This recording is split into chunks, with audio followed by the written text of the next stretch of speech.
So let me just take a quick pause here to talk about this, because a counter argument for Tony Buzbee to fight against this, I imagine, could be none of these inconsistencies in Jane Doe's account or John Doe's account make the story not true. With respect to Jane Doe, yeah, there may be details that are wrong, but isn't that natural? We're talking about something that happened 24 years ago. Well, now 25 years ago, but 24 years ago when she filed the complaint. And if the allegations are true, a victim of sexual assault could have recall issues given the trauma of that event, especially the age that she was at or allegedly at. But Spiro and Jay-Z kind of respond to that.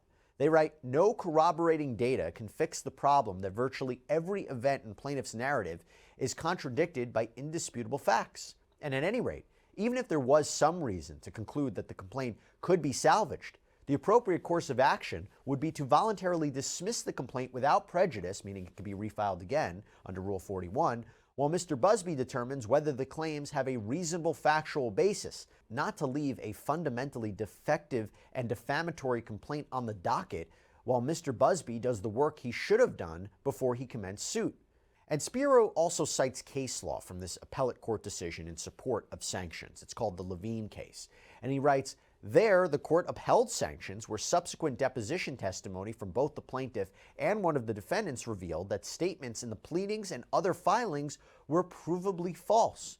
In so doing, the Second Circuit credited the district court's conclusions that the complaint's allegations were not well grounded in fact, and that plaintiff's counsel had ignored facts revealed through reasonable inquiry and perpetuated his misconduct through the filing of numerous memoranda well after his errors were revealed to him.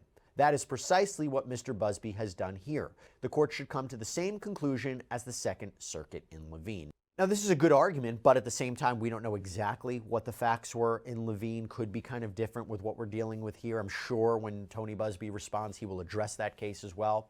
But just going to one final thing that Alex Spiro writes in this filing. It's important because he writes, the nature of the allegations here warrant sanctions. This is not a contract dispute or a patent case.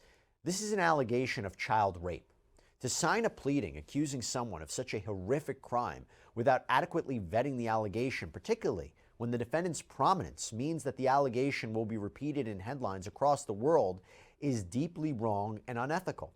If lawyers do not face consequences for such a cavalier effort to destroy another person's reputation and inflict emotional harm on his loved ones, that tactic will proliferate.